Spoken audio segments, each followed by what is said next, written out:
Hey everybody, welcome back to Historical-ish. This is episode 3 of the Ancient Mysteries Iceberg, part 1 of the second tier. Let's jump in. Number 1, Mystery of the Hypogeum.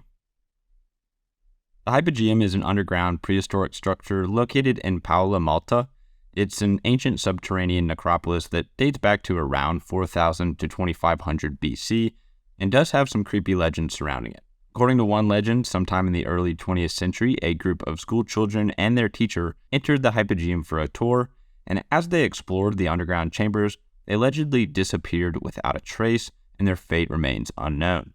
Side note, there are also some claims that the skulls found in the Hypogeum are elongated and belong to the priest class, but this isn't necessarily supported by a lot of things because a lot of the skeletons were found in many different parts of the chambers, and their bones were all separated, and their skulls were hardly intact. But anyways, the Hypogeum is laid out across 3 levels, which are interconnected through a series of chambers and passages. In the upper level, it is the oldest part of the Hypogeum. It dates back to around 4000 to 3600 BC. It consists of natural caves that were later extended and modified by humans, and it is believed that these chambers were initially used as a sanctuary before being eventually repurposed as a burial site. Then there's the middle level, which dates back to between 3300 and 3000 BC, and the middle level features more extensive rock-cut chambers which were used for burials. It's characterized by these intricate red ochre paintings on the walls and ceilings, as well as some sculptures and other decorative elements. Then we move to the lower level, which is the deepest and by far the most sophisticated level of the Hypogeum. It dates back to between 3150 and 2500 BC. It contains by far the most elaborate chambers, including the Holy of Holies, which is this central apse-like chamber. This level is also adorned with intricate wall paintings and various architectural features as well. The Hypogeum was discovered accidentally in 1902 during construction work, and archaeological excavations began shortly after, but not before the construction company tried to essentially cover up the findings because they wanted to continue with their construction. This did cause some of the dig site to become looted, and a lot of the stuff that we could have found has since vanished and been stolen or destroyed from the outside environment. The Hypogeum's chamber were carved out of the soft limestone rock of the island, and they used basic stone and antler tools. The structure is well known for its incredible acoustics, which are thought to have played a role in religious rituals, and the chambers were also filled with the remains of over 7,000 individuals, along with various grave goods, including pottery, figurines, and personal ornaments. In general, there are a large variety of mysteries about the Hypogeum specifically, so I'll just get into a couple. Although it is evident that the Hypogeum was used as a burial site, researchers continue to debate the full range of activities that took place within it. It is widely believed that the site also held religious or spiritual significance, but we don't know the specifics on what they actually did within it. And like I mentioned before, the Hypogeum is known for its remarkable acoustics, with certain chambers exhibiting strong resonance and reverberation effects. Some researchers suggest that these acoustics were intentionally engineered and played a significant role in the rituals themselves, perhaps by inducing altered states of consciousness or facilitating communication with the deceased or spiritual entities. Then there are the red ochre paintings covering the walls and ceilings of the Hypogeum, which have raised questions about their symbolic meaning and the artistic techniques used to create them. While some of the designs appear to represent abstract patterns, others might depict more complex scenes or figures. The precise meaning of these paintings are still unknown.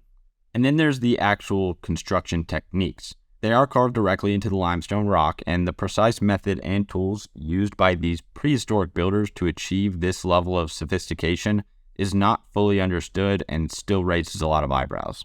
And of course, you have to connect it with the other megalithic structures around Malta. Malta is home to many different megalithic structures, and the similarities between them and how they align with celestial bodies is fascinating, but could also be coincidental. You can't ask questions without spitting out some answers, so let's get into some theories. One widely accepted theory is that the Hypogeum's remarkable acoustics were intentionally designed and used for rituals or ceremonies. Some researchers believe that the site's resonance and reverberation effects may have been used to induce altered states of consciousness or facilitate communication with the deceased spiritual entities. Obviously, the exact purpose of the acoustics is uncertain, but there is a level of agreement among scholars that they did in fact play a significant role in the site's function. Whether or not they did this purposefully or it just was happenstance, I think it's fascinating.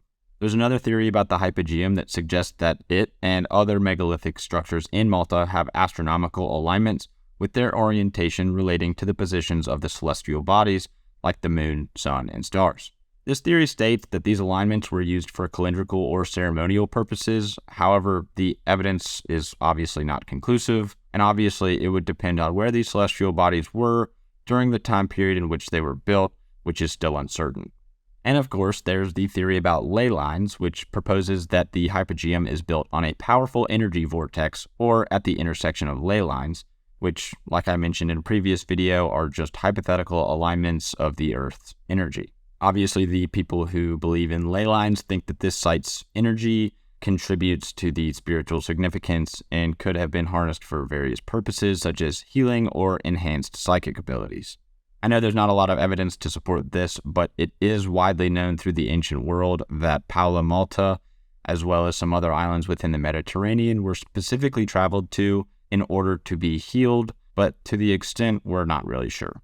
Then, of course, we got to talk about ancient advanced technology. People believe that the Hypogeum and the other megalithic structures in Malta were built using an advanced technology that has been lost to history, and this is the thought that comes from the precision and sophistication of the site's construction because of the acoustics that have been produced within the chambers.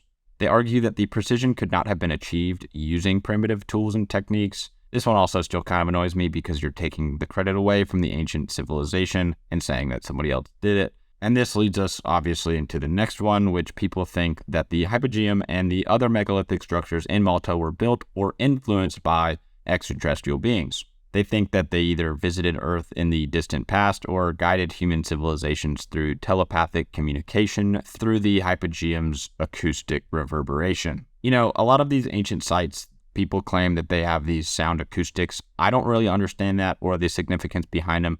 So if anybody does understand this theory, could you please let me know in the comments? It doesn't really make much sense to me, but, moving on.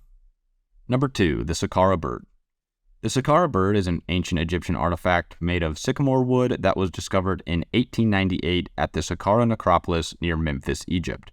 The artifact is believed to date back to around 200 BC during the late period of ancient Egypt. The artifact measures approximately 5.5 inches in length and about 7 inches in height. The Saqqara bird has a falcon-shaped head and wings that extend horizontally from its body. The wings are straight and flat with a slight downward curve at the tips.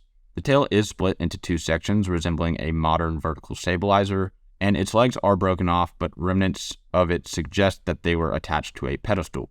While the mainstream academic view is that the Saqqara bird represents a common bird or ceremonial object, several alternative theories have arisen over the years. Some people have proposed that the artifact could be a model of an ancient glider or even an early representation of unknown advanced technology. These theories are based on the observation that the Saqqara bird possesses certain aerodynamic features that may suggest an understanding of the flight principles. In 2002, Dr. Martin Gregory, a British aeronautical engineer and model aircraft enthusiast, built a replica of the Saqqara bird using balsa wood instead of sycamore to test its aerodynamic properties.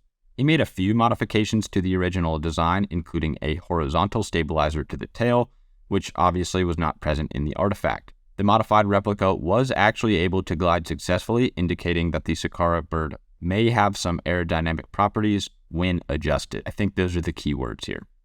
Number 3, did Herostratus actually exist? Herostratus is a historical figure believed to have lived in ancient Greece during the 4th century BC and is known for his infamous act of arson. This act of arson resulted in the destruction of the Temple of Artemis at Ephesus in 356 BC. The temple was one of the 7 wonders of the ancient world and a symbolic representation of the Hellenistic era's architectural and artistic achievements. Herostratus' desire for fame and notoriety led him to commit this act of arson with the hope of being remembered throughout history.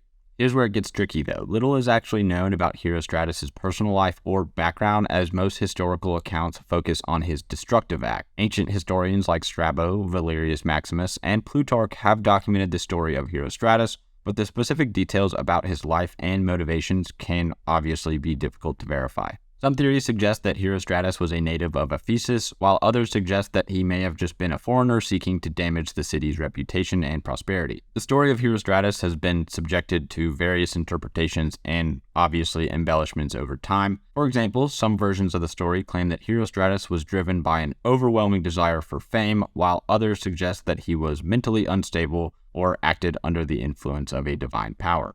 In response to Herostratus' act, the Ephesian authorities attempted to erase his name from history by enforcing a policy which involved forbidding the mention of his name and punishing those who dared to speak it. Obviously, this failed because we're talking about him right now, but what it did do was lead to uncertainty about his personal life and history, leading to the question about whether or not he actually existed. Number 4. Scythian Ritual Gold. The Scythians are considered mysterious primarily due to their nomadic lifestyle, which left few permanent structures or settlements to study. There's also limited written records, particularly from the Scythians themselves, and scarce inscriptions in their language contribute to our very little understanding of their culture. Much of the available information comes from burial sites and external sources like Greek historians, which obviously may not provide a comprehensive or accurate representation of the Scythian society. But what we have found of theirs is their gold. Scythian ritual gold refers to the various gold objects and artifacts that were created and used by the Scythians. Like I mentioned, they were an ancient nomadic people, and they lived in the vast Eurasian steppe region from around the 9th century BC to the 4th century CE.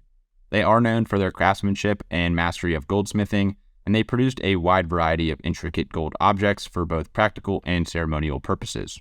The gold artifacts themselves often depict scenes from Scythian mythology as well as images of animals, including deer, griffins, and other mythical creatures. They were used in various rituals and ceremonies such as burials, religious practices, and feasts, and some of the most well-known Scythian gold artifacts have been discovered in burial mounds called kurgans, where they were placed alongside the deceased as grave goods. The discovery of the golden artifacts in a kurgan called Singilevsko II in the Caucasus mountain regions of southern Russia has provided a peek into the world of the Scythians. The kurgan, which was excavated by archaeologist Andrei Belinsky and his team in 2013, contained gold vessels, cups, rings, neck rings, and a bracelet, all of which were preserved and weighed nearly 7 pounds in total. There was a black residue found inside the gold vessels, and it did test positive for opium and cannabis, confirming the drug usage practices first reported by Greek historian and our favorite person, Herodotus. It is documented that the Scythians were known to use these substances in their rituals, and the presence of both drugs indicates that they were used simultaneously. The detailed imagery on the gold vessels provide valuable information about the Scythian culture, clothing, and weaponry which hadn't been previously seen. One vessel depicts an old man slaying young warriors, which might be a reference to the bastard wars reported by Herodotus, or it could represent a metaphorical power struggle following the death of a Scythian king. Obviously, these are open to interpretation because there's little to no evidence from them themselves, and obviously the Greeks didn't have a very accurate view of what they were doing. Number 5, the lost city of Z.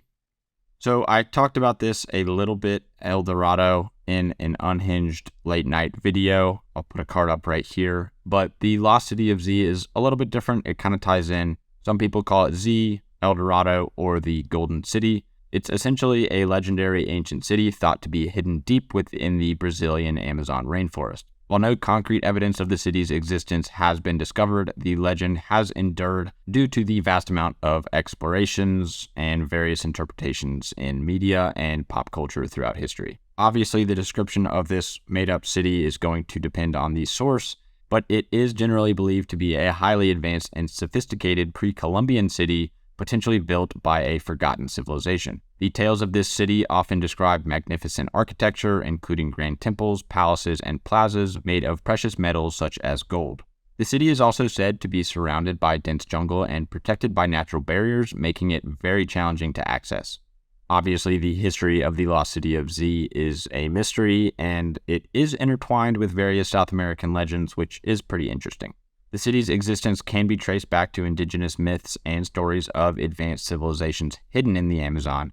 My thought is that since they couldn't reach well into the Amazon, they had no idea what was in there, and it was similar to Europeans and their advanced civilizations out in the ocean. European conquistadors and explorers in the 16th century also reported hearing of a golden city while searching for El Dorado, but obviously nobody ever found it. The legend of the lost city of Z did gain significant attention in the early 20th century with British explorer Percy Fawcett. He was a highly experienced surveyor and became convinced of the city's existence based on his study of historical records, maps, and indigenous accounts. He believed that the city could provide evidence of an advanced civilization that predated known indigenous cultures in the region, and he led multiple expeditions to search for the city, but him and his team mysteriously vanished in 1925, which obviously only fueled the legend further. There are numerous theories over the years regarding the lost city. One theory suggests that the lost city could have been an advanced indigenous civilization that is unknown to modern historians and archaeologists. This theory essentially states that the city could have been abandoned or destroyed, leaving only ruins that have since been reclaimed by the dense jungle. And when I say advanced for this specific theory, I'm not talking flying cars, I'm just saying advanced in the terms of the time period of the region. Another possibility is that the lost city of Z is based on exaggerated accounts of real indigenous settlements in the Amazon. Explorers and conquistadors might have misrepresented or embellished the stories as they heard them, leading to essentially the creation of the legend. And then some researchers have suggested that the descriptions of the Golden City could be attributed to natural geological phenomena, such as the presence of gold deposits in the region. So it's not necessarily that there was a city, but that there is just a massive amount of gold somewhere within the Amazon. And then there is also a theory that the lost city of Z represents a spiritual or symbolic concept rather than an actual physical location. In this interpretation, the city could symbolize a utopian ideal or a state of enlightenment that can only be achieved through inner transformation and spiritual growth. I think that one's pretty interesting, but obviously there's no way to prove it. So, number 6, Thonis-Heracleion. Thonis-Heracleion, also known as Heracleion or Thonis, is an ancient sunken city located in the Mediterranean Sea, specifically in the Abu Qir Bay near the coast of modern-day Egypt. The city was founded around the 8th century BC and was once a bustling metropolis that served as a significant port and cultural center during the late period of ancient Egypt and the early Ptolemaic period. The city was named after the Greek hero Heracles, or Hercules, and the Egyptian city Thonis. The dual name indicates that the city had a diverse population of both Egyptians and Greeks and reflected the cultural mixing during this time. Thonis-Heracleion was lost to the sea due to a combination of factors including natural disasters, subsidence, and the rising sea levels. It was rediscovered in 2000 by a team of underwater archaeologists led by Frank Gaudio. There are a couple of mysteries surrounding Thonis-Heracleion. One of the most significant is the sudden disappearance of the city from all historical records.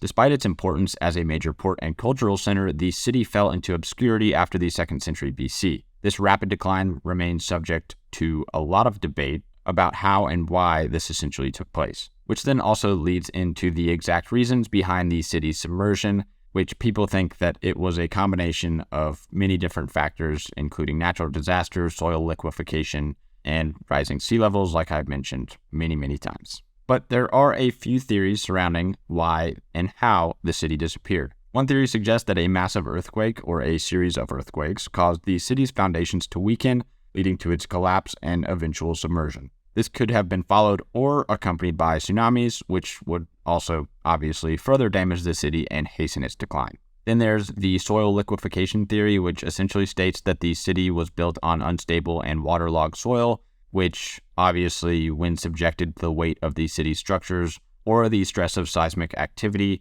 would allow the city to essentially just sink into the sea. And then there's the rising sea levels, which during this time period, obviously Earth's climate is consistently changing, but during this time period, the sea levels may have risen significantly enough to allow Thonis-Heracleion to fall into the sea. And then there's some other researchers that think that the city may have just experienced a gradual economic decline due to competition with the nearby Alexandria, which was founded in 331 BC by obviously Alexander the Great, which eventually surpassed Thonis-Heracleion as the region's major port.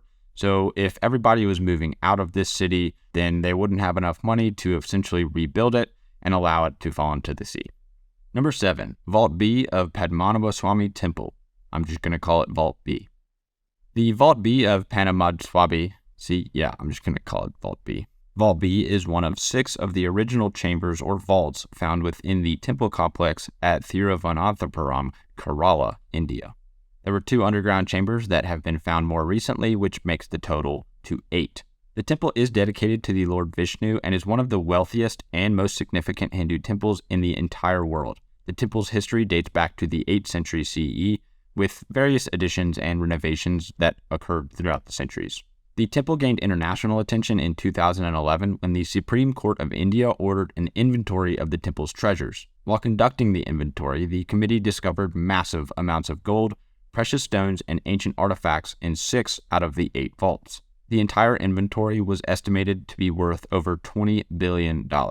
However, if you caught that, only 6 out of the 8 vaults have been opened. Vault B, also referred to as Saqqara B, remains unopened today. Obviously, this will fuel speculations and mysteries about what could possibly be inside. Some believe that Vault B is protected by a divine curse or serpent spirits known as Nagas, who will unleash catastrophes upon those who attempt to open it. This belief is based on the temple's association with the Lord Vishnu, who is often depicted resting on a serpent. Additionally, the temple's emblem features 2 serpents, further strengthening the connection to the serpent spirits, and then further strengthening the reason for the local believers to not open it. Another theory suggests that the door to Vault B is sealed with an unknown ancient technology or mechanism which can only be opened by chanting a specific mantra or using specialized knowledge. This theory has led some to believe that the vault holds secret knowledge or advanced technology from an ancient civilization. A popular and probably pretty probable theory suggests that Vault B contains vast treasures of immense value, possibly surpassing the wealth discovered in all of the other vaults. This theory is supported by the fact that the temple's wealth has accumulated vastly over centuries from donations from the Travancore royal family and Hindu devotees. Some historians and archaeologists argue and continue to argue that Vault B may hold invaluable historical artifacts. Also, I don't like the word invaluable because invaluable and valuable mean the exact same thing, and that really makes me angry. Where was I? Yes. Vault B may hold valuable historical artifacts, manuscripts, and records from the ancient South Indian civilization, which could provide a peek into their region's history and culture. So they argue to have it opened, but everybody else wants to keep it closed. And then another theory states that the vault remains unopened as a security measure to protect its contents from theft or invasion. This theory does, I guess, align with the belief that the temple authorities and the royal family were aware of the vault's existence and its significance, but just choose to keep it a secret for safety reasons. I think that's kind of lame. Or maybe they just know that nothing's in there. Anyways, number 8. Where is Ankesenamun's tomb?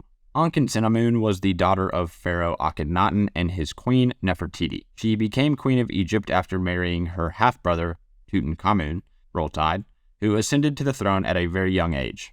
After King Tut's death at around 18 years of age, Ankesenamun married another king, Ai, who some believe is Nefertiti's dad, so Roll Tide again, who Ai then succeeded her late husband as pharaoh. It's a very tricky family tree and it's kind of hard to keep track of. But anyways, despite her royal status, very little is actually known about Ankesenamun's life, and the location of her tomb remains a mystery. Now, this does tie a little bit back into the lost tomb of Queen Nefertiti, and the theories here are pretty similar. Many scholars believe that she was buried in the Valley of the Kings or the nearby Valley of the Queens, which were the main burial grounds for royalty during the New Kingdom period of ancient Egypt. Attempts to find her tomb do date back to the early 20th century, shortly after the discovery of King Tut's tomb. In the 1920s and the 1930s, British archaeologist Howard Carter, who discovered King Tut's tomb, conducted several excavations in the Valley of the Kings in search of Ankesenamun's tomb. However, he was obviously unable to find it, and subsequent expeditions by other archaeologists also proved fruitless. In the 1960s, French archaeologist Christian Desroches-Noblecourt claimed to have discovered Ankesenamun's tomb in the Valley of the Kings. However, her claims were later discredited, and no evidence of a tomb belonging to Ankesenamun was found at the site. Just like the Nefertiti theories, there have been some new theories and claims regarding the possible location of Ankesenamun's tomb as well. In 2012, British archaeologist Nicholas Reeves proposed that Tutankhamun's tomb may have originally been built for Ankesenamun, and that her burial chamber may be located behind a sealed-off wall in his tomb. However, subsequent radar scans and excavations failed to find any evidence to support this theory. And then the final theory is that she's just located in the Valley of the Queens, which was also used for burials of royal women during the New Kingdom. However, they have not found her, and they have done numerous surveys and expeditions in the valley, and there is not a single undisputed tomb of Ankesenamun. So, other than that, we'll just leave it right there. Number 9. What is the purpose of the Turin Erotic Papyrus? The Turin Erotic Papyrus, also known as Papyrus 55001, is an ancient Egyptian papyrus scroll that was discovered in the early 19th century. It is believed to date back to the New Kingdom period around 1200 BC and is currently housed in the Museo Egizio in Turin, Italy. The papyrus scroll is approximately 8 feet long and contains 12 scenes of couples engaging in various activities along with accompanying text. The scenes depict a wide variety of stuff.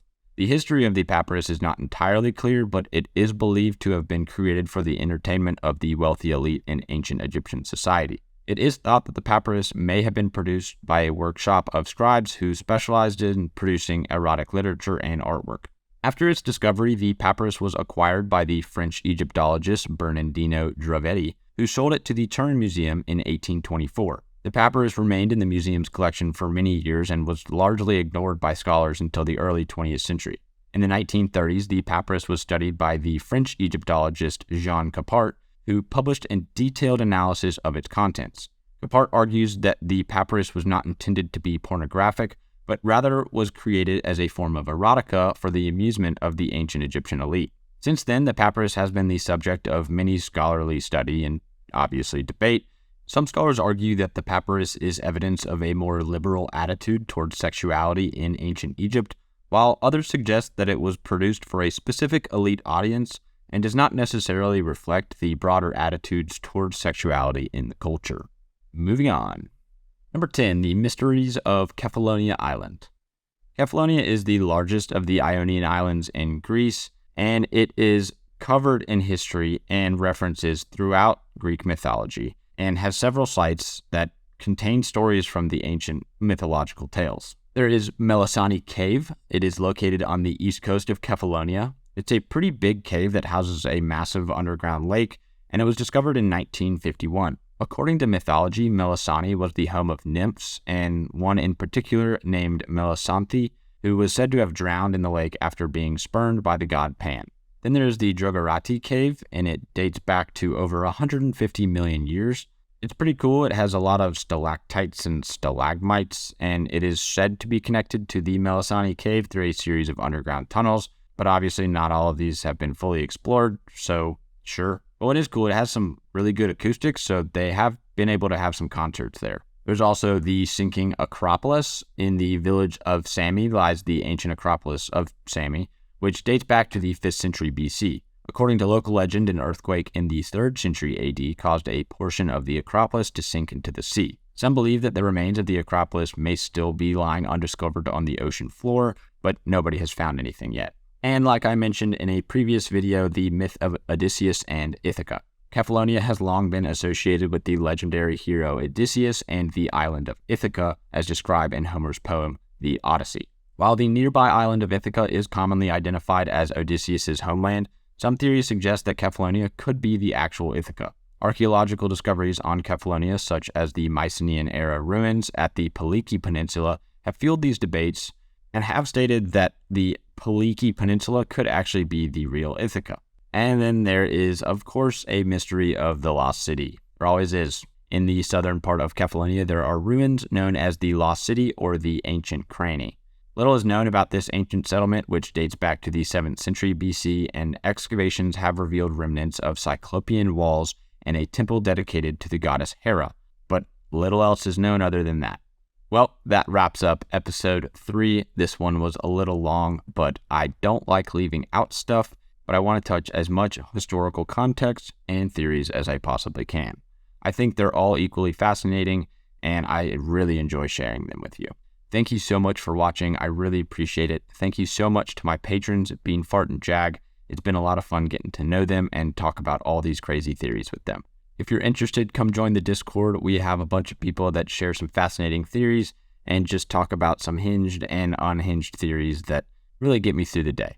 But thank you so much for watching. I really do appreciate it. It means the world to me.